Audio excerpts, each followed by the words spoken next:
देखो भाई विसरण क्या होता है, सुन लो पहले 1 मिनट।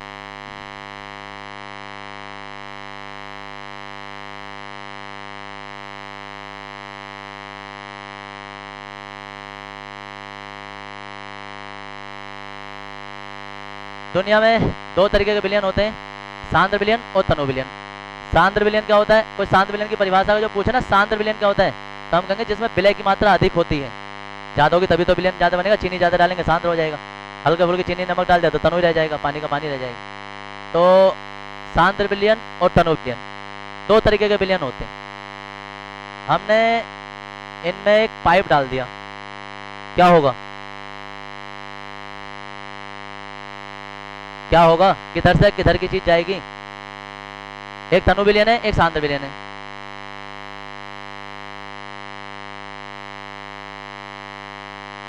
दोनों में बराबर बराबर मात्रा में है जो भी चीज भरी है। सांद्र विलयन तनु क्या होता है,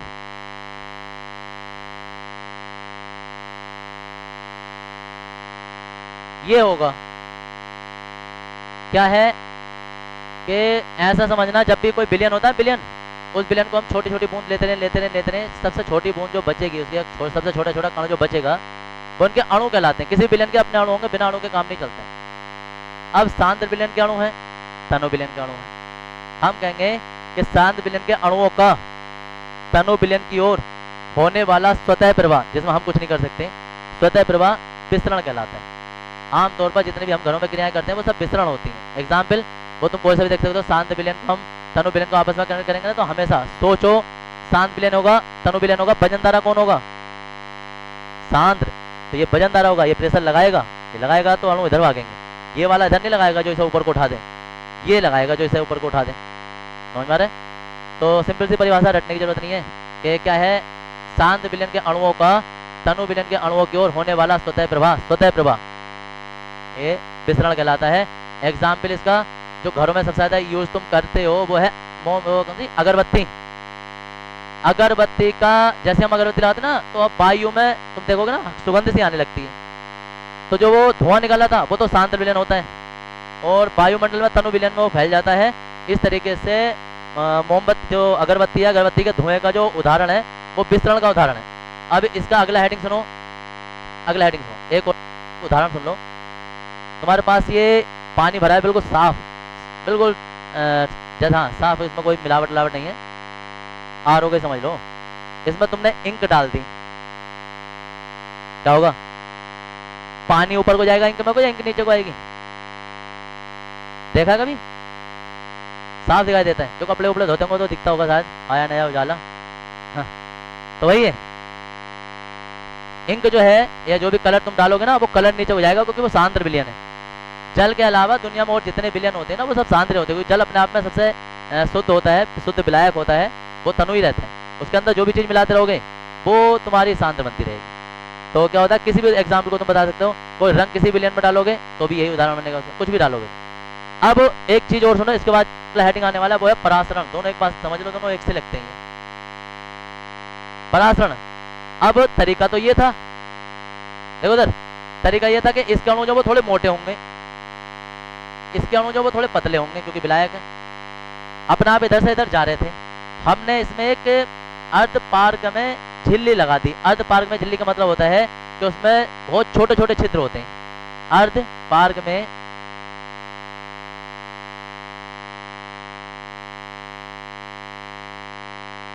झिल्ली ये एक बड़े विशेष प्रकार की झिल्ली होती है। ये छोटे छोटे अणुओं को तो निकलने देती है, किसी के भी हो जाए, लेकिन बड़े बड़े मोटे मोटे अणुओं को नहीं निकलने देती है।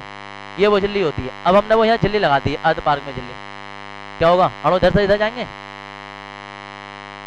अब नहीं जाएंगे। अब तो ये मोटे हैं, ये पतले हैं। अब जब भी इनकी मर्जी होगी यही बेचारे एक एक दो दो करके इधर को आते रहेंगे, इसमें से होकर, क्योंकि भैया नहीं तुम ना जा रहे तो क्या हो गया, हमें तो आने दो, ये निकल जाएंगे इसमें से। जब निकल आएंगे, सेम ऐसे समझ लो कि जैसे छलनी होती है, आटा छानने वाली नहीं होती है, उसमें तुम सोचोगे बड़े बड़े नमक के डेले अगर जो तुम इधर से निकालना चाहो तो नहीं निकलेंगे, लेकिन इधर की ओर पानी डाल दो, वो यहाँ से पतली चीज डाल दो तो वो निकल जाएंगे इधर से। ये रोक भी नहीं सकते उसे कितने भी। या रेत ही देख लो, रेत के कारण जैसा थोड़ा मोटा होगा या थोड़ी बारीक जाली टाइप से तुम लगा दोगे तो रेत इधर को नहीं निकल सकता, लेकिन पानी इधर डालोगे तो पानी निकल जाएगा। तो क्या परिभाषा बनती है? अब परिभाषा यहाँ की की सुन लो जरा। अर्ध पार्क में झिल्ली द्वारा, ये है अर्ध पार्क में झिल्ली द्वारा, शब्द पहले आ जाएगा। अर्ध पार्क में झिल्ली द्वारा तनु विलयन के अणुओं का शांत विलयन के अणुओं की ओर होने वाला स्वतः प्रवाह परासरण कहलाता है। हमारे सिलेबस में विसरण नहीं है, विसरण तो सिर्फ इसलिए बता रहे हैं कि हम गोरे आदमी का जिक्र कर रहे हैं तो काले का भी जिक्र करना पड़ेगा, इसलिए बता रहे हैं, वरना हमारा जो हेडिंग है वो परासरण से है। तो क्या परिभाषा है कि अर्ध पार्क में झिल्ली द्वारा ये अर्ध पार्क में झिल्ली द्वारा तनु विलयन के अणुओं का शांत विलयन के अणुओं की ओर होने वाला स्वतः प्रवाह परासरण कहलाता है। और अभी मेरा एक एग्जाम्पल काले गोरे का, दरअसल आजकल बड़ा भेदभाव चल रहा है, तो ऐसा काले गोरे का एग्जाम्पल जो सर नगरने ले लो, हाँ कोई और एग्जाम्पल बनाए करेंगे। अरे अमेरिका में इस पर आपत्ति चल रही है बहुत ज़्यादा।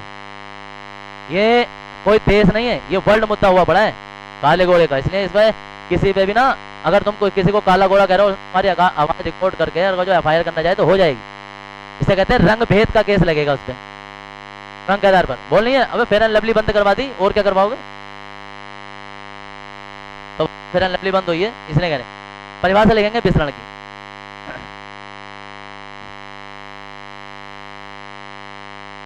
विसरण इसमें लिखेंगे सांद्र विलयन के अणुओं का, सांद्र विलयन के अणुओं का, सांद्र विलयन के अणुओं का तनु विलयन, सांद्र विलयन के अणुओं का तनु विलयन, तनु विलयन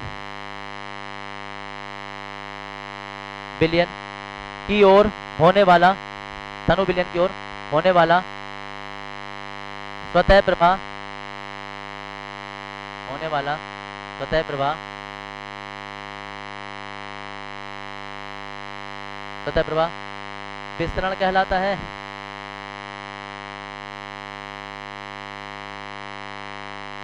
विसरण कहलाता है।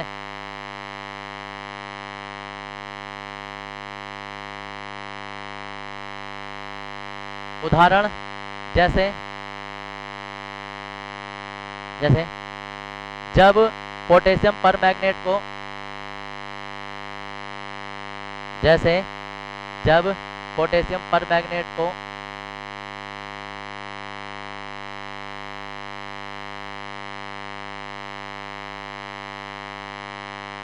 पोटेशियम परमैंगनेट को जल में डाला जाता है, जल में डाला जाता है। पोटेशियम परमैंगनेट का फॉर्मूला था KMnO4, जल में डाला जाता है तो KMnO4 के अणु, KMnO4 के अणु जल की ओर गति करने लगते हैं, जल की ओर गति करने लगते हैं।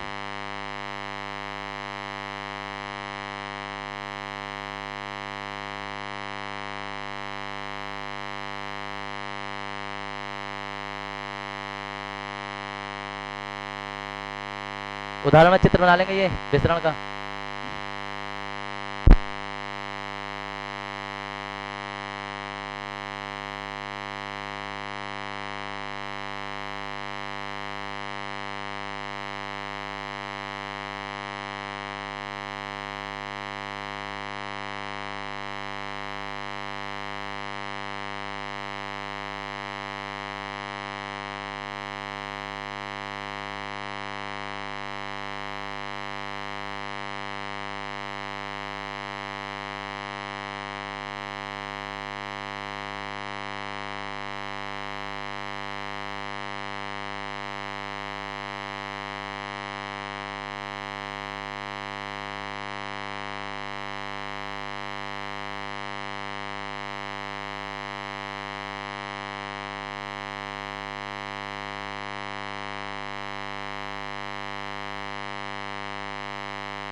देखो इधर अब क्या है परिभाषा परासरण में। परासरण की परिभाषा यह है कि शुद्ध विलायक, या तब यहाँ से अर्धपारक में झिल्ली से बोलेंगे, अर्धपारक में झिल्ली द्वारा तनु विलयन या विलायक के अणुओं का, विलायक अणुओं का शांत विलयन की ओर होने वाला स्वतः प्रवाह, शांत विलयन की ओर होने वाला स्वतः प्रवाह परासरण कहलाता है। सिंपल सी बात। फिर उसके बाद अर्धपारक में झिल्ली बता देंगे, तो हम कहेंगे अर्धपारक में झिल्ली क्या होती है। हम कहेंगे वे झिल्ली जो केवल विलायक के अणुओं को पार होने देती है और विलयन के अणुओं को पार नहीं होने देती, वो अर्धपारक में झिल्ली कहलाती है।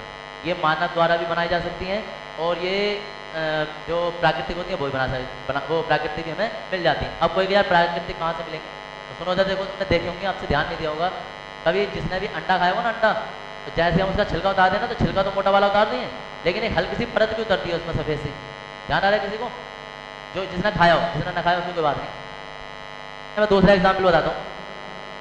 और जब कभी भी अंगूर लेकर आओगे अंगूर, तो उसके ऊपर से ना एक छिलका उतारना, वो जो उतरेगा पहला छिलका थोड़ा सा पारदर्शी सा लगेगा, हरा हरा सा, तो वो तुम्हारी अर्धपारक में झिल्ली है। और है प्याज। प्याज में एक तो मोटा छिलका होता है, लेकिन एक बीच में एक हल्का सी परत भी होती है, देखिए किसी ने, तो वो अर्धपारक में झिल्ली होती है। तो ऐसी अर्धपारक में झिल्ली, एक झिल्ली पता कहाँ होती है कि जो चने होते हैं, चने देखे किसी ने, वो सफेद वाले चने जो होते हैं, एक तो उनका छिलका होती है, उसमें एक सफेद झिल्ली और उतर जाती है, जैसे अरे सुनो इधर, जो लेडीज वगैरह होती है घरों पर जो खाना बना रही होती हैं, उन्हें ये नहीं पता कि हम परासरण की क्रिया करवा रहे हैं। हर कोई करवाता है। नियम पता है क्या है? खाना बनाने में, चने बनाने का नियम होगा कि कोई भी जिससे तुम पूछोगे वो कहेंगे भाई उसे पहले मूलने रख दो पानी में, उसे डाल दो, वो थोड़े गल जाएंगे, अच्छे हो जाएंगे, जब मोटे हो जाएंगे। तो वो मोटे मोटे होना कुछ नहीं होता है, दरअसल जैसे ही वो, जैसे ही जल तो हो गया हमारा विलायक, और वो हमने वो डाल दिया उसमें चने, तो चने पर होती है अर्धपारक में झिल्ली। तो जो चने के अपना अंदर का विलयन होता है चने का, वो तो बाहर निकल नहीं पाता क्योंकि बाहर झिल्ली लगा हुई है। तो जो वो पानी होता है, पानी चने के अंदर जा जाता है, जिससे शाम तक चने जो होते हैं ना वो छोटे छोटे भी मोटे मोटे हो जाते हैं, और पकने के बाद हो जाते हैं, मोटे हो जाते हैं। कहते हैं देखो हमारी रेसिपी, वो रेसिपी कुछ नहीं है, ये परासरण है, परासरण की क्रिया लग जाती है उसमें। हाँ, तो वही लिखेंगे हम।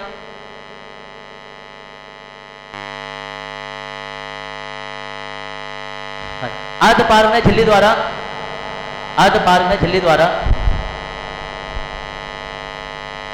अर्धपारक में झिल्ली द्वारा विलायक के अणुओं, अर्धपारक में झिल्ली द्वारा विलायक के अणुओं का विलयन की ओर, विलायक के अणुओं का विलयन की ओर होने वाला स्वतः प्रवाह, होने वाला स्वतः प्रवाह परासरण कहलाता है।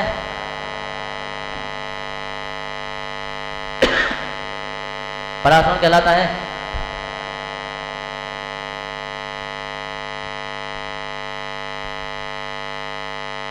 परासरण कहलाता है।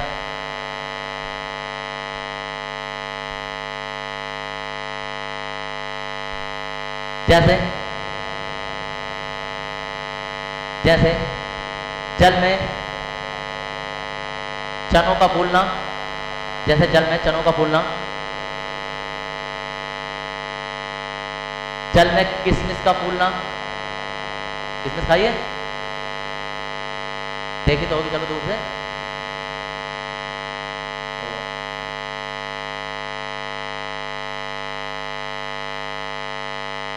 जल में किशमिश का फूलना, जब किशमिश जल में डालो वो फूल जाएगी। हाँ, फूलना आदि, आदि हेड डाल देंगे। ये अर्धपारक में झिल्ली, जरा इसकी परिभाषा बतानी है, क्वेश्चन भी आ रखा है। अर्धपारक में झिल्ली इसे लेंगे, वे झिल्ली अर्धपारक में झिल्ली में, यह है ये हेडिंग, वे झिल्ली जो केवल, वे झिल्ली जो केवल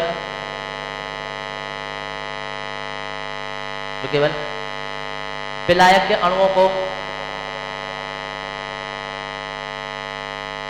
प्रवाहित देती है, विलायक के अणुओं को प्रवाहित होने देती है, विलयन के अणुओं को नहीं, विलायक के अणुओं को प्रवाहित होने देती है, विलयन के अणुओं को नहीं। अर्धपारक में झिल्ली कहलाती है।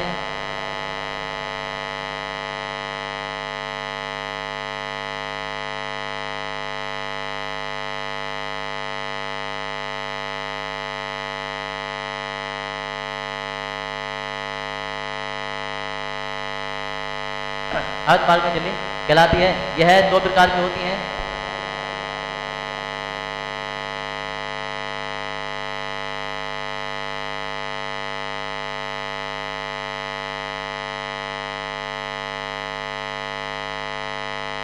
पहले वाला हेडिंग डाल देंगे सर, दोनों मत लिखना, डायरेक्ट पहले वाला हेडिंग डाल दो। प्राकृतिक झिल्ली,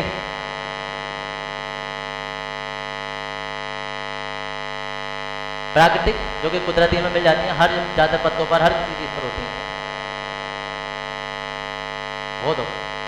प्राकृतिक अर्धपारक में झिल्ली इसमें लिखेंगे।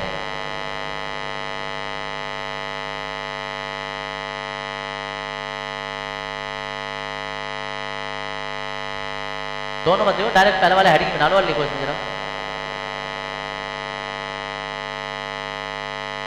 वे अर्धपारक में झिल्ली, वे अर्धपारक झिल्ली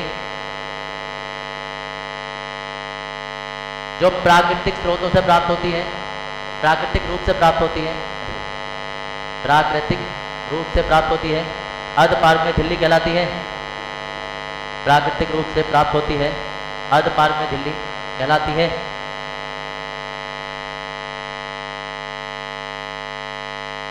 और जी जैसे लिख देंगे, जैसे उदाहरण, प्राकृतिक झिल्ली का उदाहरण।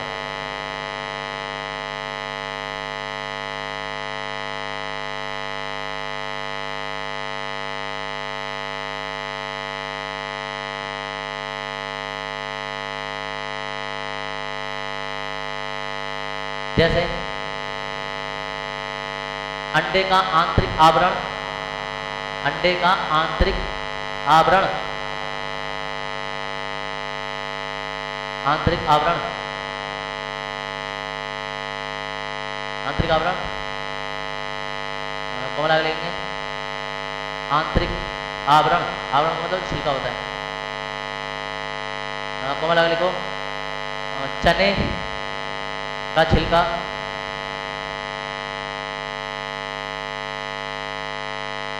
चने का छिलका। नंबर नेक्स्ट, बकरे का अमाशय, बकरे का अमाशय अर्धपारक में झिल्ली होती है, बहुत अच्छी वाली।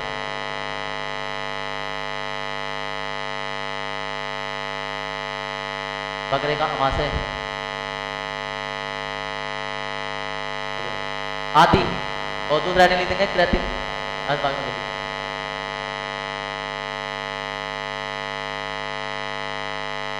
जो कोई पीछे रह जाए बाहर वेट रूम में, वहां बैठ के पूरा करके बाहर चला जाए, नेक्स्ट हेडिंग डालो, रुकने का काम नहीं। अभी जैसे रह जाओ थोड़ा सा पीछे तो वहीं जगह छोड़ दो कि बाहर आराम से वेटिंग रूम है, वेटिंग रूम में बैठो, आराम से तसल्ली से काम पूरा करो और आराम से। ये वेटिंग रूम क्यों बनवाया? ऐसे छोटे मोटे कामों के लिए बनवाया। ऐसा वो बैठने से साफ होंगे, जब बैठोगे ना तो गंदी ना होंगे, रोज बैठो उसमें, एक बार उठ के चले जाए करो जाए। तो वे अर्धपारक में झिल्ली, कृत्रिम में लिख रहे हैं, वे अर्धपारक में झिल्ली,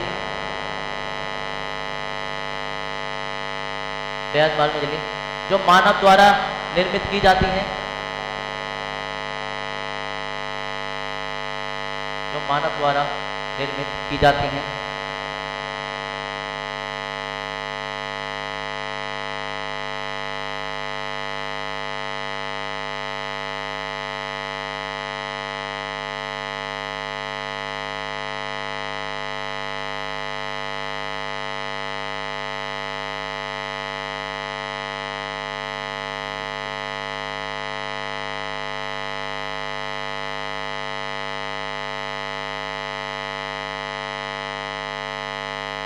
कॉपर फेरोसाइनाइड, कॉपर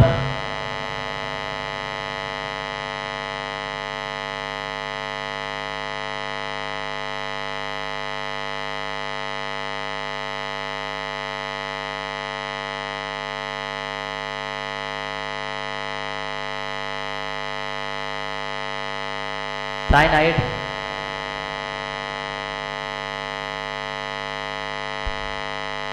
ये बनाते हैं।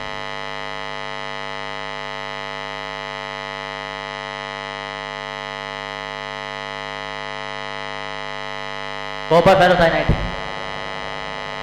टै नहीं होता, डै होता है, डै। ये मानव द्वारा बनाई जाती है झिल्ली। Cu के बाद 4, Cu4 FeCN। ये चैप्टर नंबर 9 में IUPAC पढ़ोगे ऐसे। हाँ उदाहरण हो गया भाई।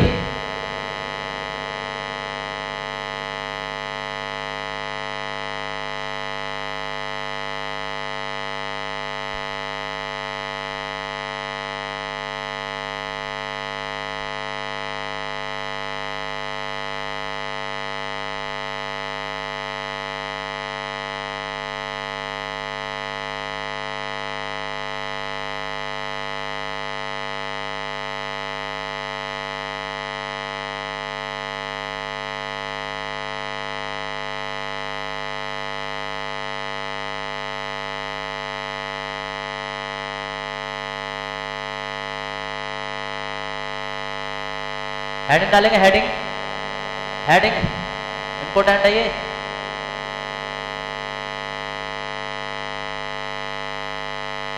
परासरण दाब हेडिंग।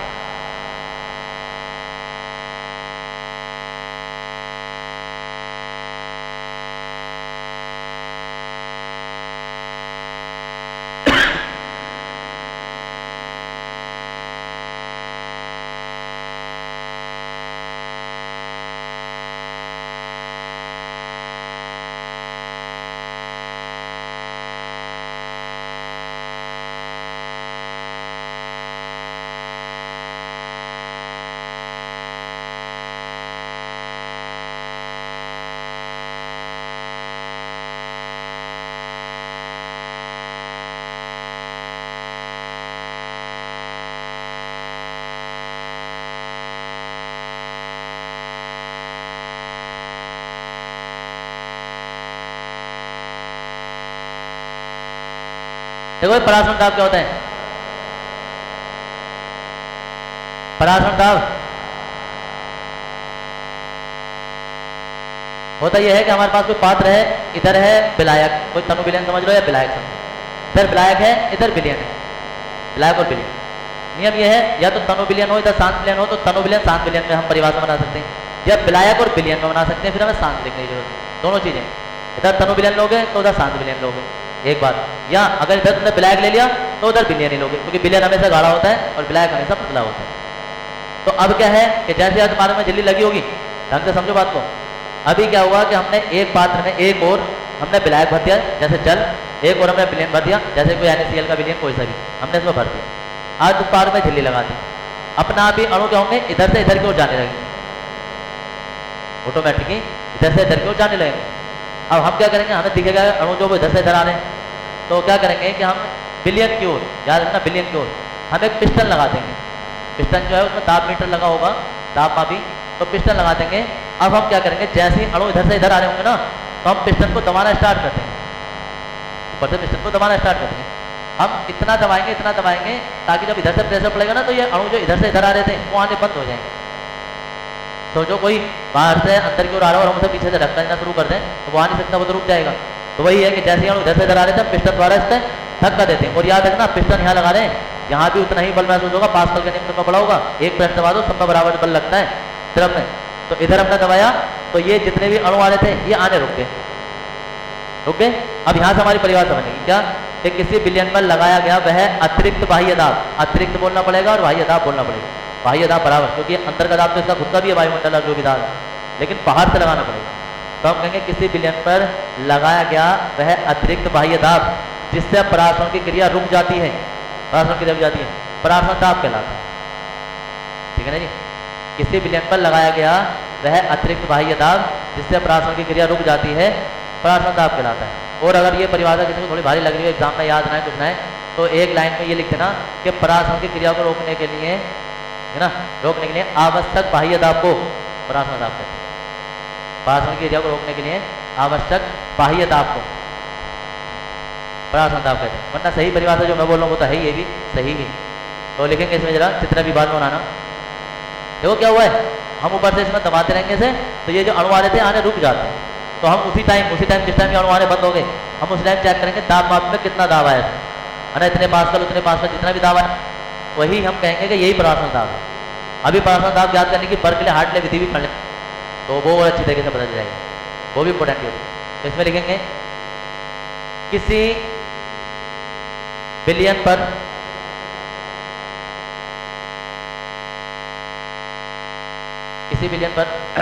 लगाया गया, किसी बिलियन पर लगाया गया वह अतिरिक्त बाह्य दाब, वह अतिरिक्त बाह्य दाब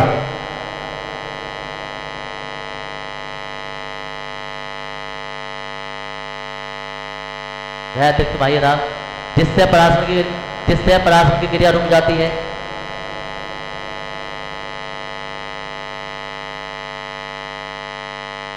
जिससे परासरण की क्रिया रुक जाती है, परासरण की क्रिया रुक जाती है, परासरण दाब कहलाता है।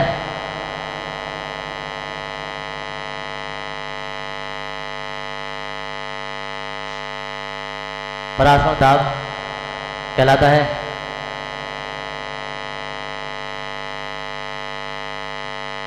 कहलाता है भाई जी। और ये चित्र बनाने के, अब हेडिंग जो आ जाएगा वो तुम्हारा ये आएगा परासरण, लिखा ही नहीं यार, परासरण दाब। या करके दूसरा लिखना चाहो ना, तो परासरण की क्रिया को रोकने के लिए बाह्य अतिरिक्त दाब को, ये बाह्य दाब को परासरण दाब कहते हैं। आवश्यक जितना भी आवश्यक होगा।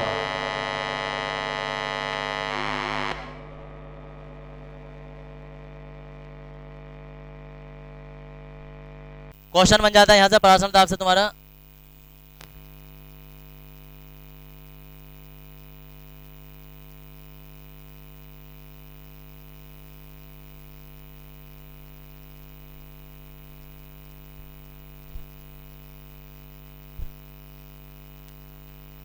देखो,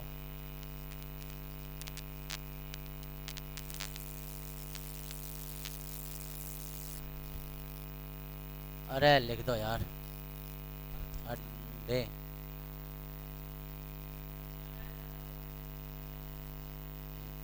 जल में डालते हैं।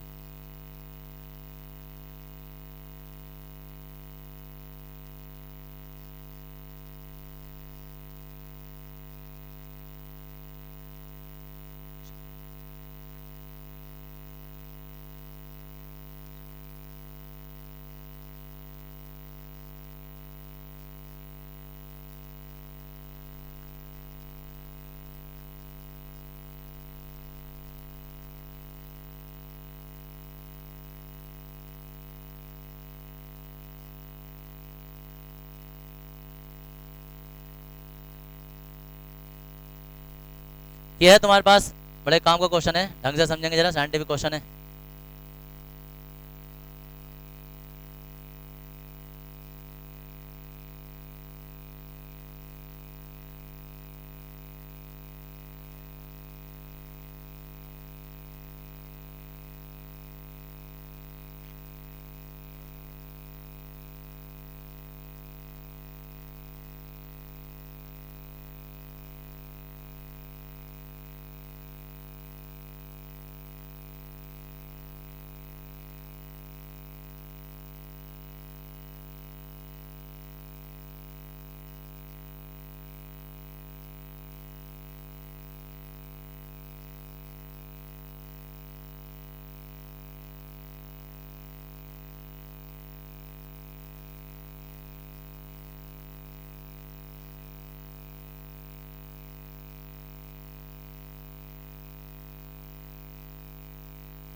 ये चित्र बना लेना साथ, अभी रुक जाओ, चित्र मत बनाओ, अभी रुक जाओ, देख लो।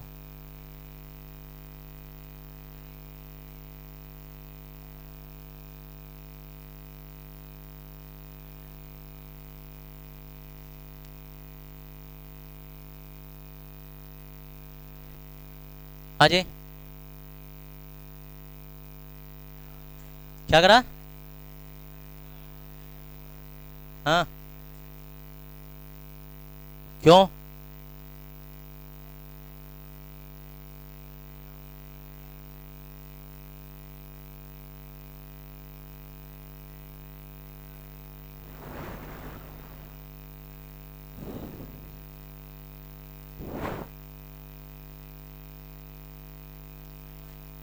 अब देखो बेटा जरा, अभी बता रहा हूँ। अभी हमारे पास ये 3 चित्र तुम्हें दिखाई दे रहे होंगे। क्वेश्चन ये है कि जब अंडा जो होता है, अंडा किसी भी चीज का हो, खैर मुर्गी का है जिसका भी, उसे उस अंडे को सबसे पहले हम जल में रख देते हैं। 4-5 घंटे, 10 घंटे, 12 घंटे के लिए जल में रख दिया तो वो अंडा जो है ना, अंडा वो फूल जाता है। अब अगर तुमने उसी अंडे को नमक के बिलियन में या कोई सांद्र बिलियन में रख दिया ना, एस्ट्रोसफोर का किसी बिलियन, एस्ट्रोसफोर नहीं कोई और अलग सा बिलियन, तो वो सिकुड़ जाता है, पटक जाता है बिल्कुल। अब हमें एक कारण बताना है। अब कारण बताने के लिए ज़्यादातर जैसी किताब में ये चीज़ पढ़ते हैं ना, या कोई जैसे मैं ही बताता हूँ, तो कुछ लोग घर पे जाकर एक अंडा खरीदते हैं, 3-4 रुपये का तो मिलता ही है, कभी कभी चुरा लाते हैं। तो वो सब भाई साहब पूरे दिन नहीं, 3-4 दिन तक पानी में डाले जाते हैं, वो जरा सा टच समझ नहीं होता, ऐसे कैसे रहता है। अब कहते हैं सर ने पढ़ाया, गलत पढ़ाया, क्योंकि ये अंडा तो हमारा हिला भी नहीं। फिर वो किसी नमक के बिलियन में डाल के देखते ना, हो सकता है हमारा पानी खराब हो, तो वहाँ भी कुछ नहीं होता है। तो होता क्या है कि उस अंडे का आवरण नहीं उतारा होता। हम कच्चे अंडे की बात करते हैं, पका हुए कि नहीं, और कच्चे अंडे का हमें छिलका उतारना है। अब ये तुम्हें दुनिया का सबसे असंभव कार्य लगेगा कि कच्चे अंडे का छिलका कैसे उतारें। कभी सोचा है कि कच्चा अंडा हो और उसका छिलका उतर जाए? मैं मुर्गी के अंदर नहीं उतारना जाके, बाबले हो रहे हो।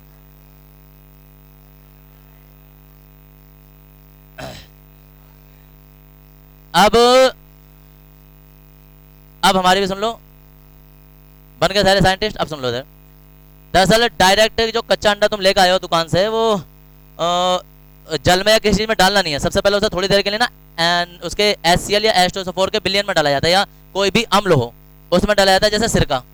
जब थोड़ी देर जब तुम उसे डालोगे ना, तो वो पहले तो थोड़ा सा मुलायम सा नजर आएगा, और मुलायम सा अगर तुमने जो हमारे पास HCl है, कोई सा भी अम्ल हो, जैसे HCl हो या HCl या H2SO4, जब उसमें डालोगे ना, तो ये इतना मुलायम हो जाएगा कि तुम उसे हाथ से दबाओगे ना, तो दबा के भी फूटेगा नहीं वो।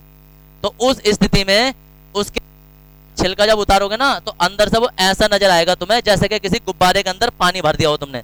मतलब एक पारदर्शी द्रव भरा हुआ नजर आएगा अंदर वाले छिलके के अंदर, क्योंकि अंडे के 2 छिलके होते हैं, एक हार्ड वाला होता है, एक मुलायम वाला। तो जब HCl के बिलियन में तुम उसे डालोगे ना, तो हार्ड वाला छिलका उसका उतर जाता है। जब उतर जाएगा, आराम से उतारना, फट भी जाता है वो, क्योंकि आधे पार्क में झिल्ली से रुका होगा फिर वो, तो वो तुम्हें कुछ ऐसा नजर आएगा। यानी कि अंडे के अंदर जो वो येलो कलर या व्हाइट कलर में जो उसके जर्दी वगैरह जो कहते हैं हम उसे, वो सब तुम्हें दिखाई देगी। अब उस स्थिति में तुम्हें 2 काम करने हैं, सुन लो। उस स्थिति में तुम्हें 2 काम करने हैं। 2 काम ये करने हैं कि जैसे हमने ये आवरण उतार लिया, उतारने के बाद में अब उसको तुम जल में डाल के देखो। अब जैसे ही जल में डालोगे तो याद रखना, अंदर जो वो बिलियन है ना, अंदर अंडे के अंदर है, ये सांद्र है, और ये वाला जो जल है ये तनु है, ये तो विलायकी है।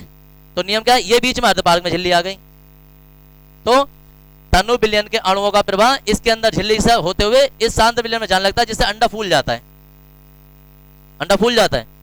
अब उल्टा सोचो, अब अंदर वाला बिलियन था तो सांद्री, लेकिन बाहर वाला बिलियन उससे भी ज्यादा सांद्र हो गया। तो क्या हो गया कि अंदर वाला बिलियन जो है वो तो तनु बन गया, और ये वाला बिलियन जो है ये हमारा सांद्र बन गया, जो NaCl का बिलियन है। तो अब क्या ये तनु बिलियन है, ये सांद्र बिलियन बन गया। तो अणुओं का प्रभाव इधर से इधर नहीं होगा, इधर से इधर होगा, जिससे क्या होगा कि अंडे का जो जल होगा उसके अंदर जो जल होगा, पीला पीला ऐसा नहीं, उसमें भी जल होता है, तो अंडे के अंदर का जितना भाग भी जल वाला भाग होगा वो विलायक के रूप में बाहर निकल जाएगा, सांद्र विलयन में आ जाएगा, जिससे अंडा जो है ना वो मोटा था वो पतला हो जाएगा। तो NaCl में परासरण क्रिया इधर हो जाती है और जल में परासरण क्रिया अंदर की ओर हो जाती है, जिस कारण अंडा फूल जाता है। हाँ जी, ना ये नहीं हो रहा, फट जाएगा क्योंकि ताप सहन नहीं करती है बाहर में जल्दी। हाँ जी, कौन से विलयन में डाले अंडे को? Q+ नींबू रस। उधर नींबू रस जो होता है ना वो अम्ल तो होता है, सिट्रिक अम्ल और टार्टिक अम्ल होता है, लेकिन वो इतना ज्यादा तनु होता है कि कवर्ड को इतना ज्यादा मुलायम करेगा नहीं। लेकिन अगर जो करेगा तो बहुत ज्यादा नींबू रस लेने के बाद में उसका टाइम बढ़ाना पड़ेगा तुम्हें। जैसे कि अगर वो 1 दिन में नहीं हो रहा तो 2 दिन रख के देखो, 3 दिन रख के देखो, वो हो जाएगा, क्योंकि नींबू में अम्ल की तुलना में जल जाता होता है, याद रखना, तभी उसकी शिकंजी बनाने के लिए यूज किया जाता है।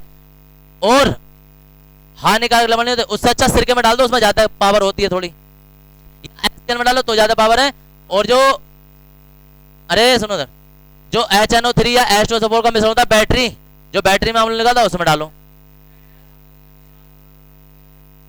एक बात सब लोग कान खोल के सुन लो, पहली बात तो प्रैक्टिकल घर पे करने के होते नहीं है, अम्ल वाले खासकर, क्योंकि तुम लोग लापरवाही करोगे और अम्ल से हाथ पाथ कट जाते हैं, जल जाते हैं और उसका इलाज भी नहीं होता है। इसलिए उसके लिए परफेक्ट ग्लिप्स आते हैं जिसमें कि अम्ल असर नहीं करता, तो ऐसे प्रैक्टिकल करो तो वहां करना, वो ग्लिप्स पहन के। कभी H2SO4 में भी ऐसे हाथ बढ़ा दो भाई साहब, पंजा अंदर रह जाएगा और डंडा डंडा आगा हाथ में आगे का, यहाँ से, हाँ यहाँ आगे कर सकते हो, वो कोई दिक्कत नहीं।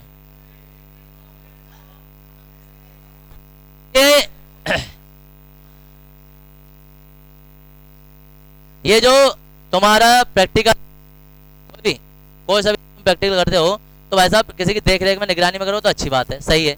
लेकिन अंडे का जो मैं बता रहा हूँ, सिर के अंदर किसी के पास सिरका हो ना, सिरका, तो घर में, अरे पेप्सी की बोतल देखी, कंच वाली पेप्सी की बोतल जो होती व्हाइट, खूबसूरती के लिए, खूबसूरती के लिए, अक्लमंदो सुन ले करो पहले,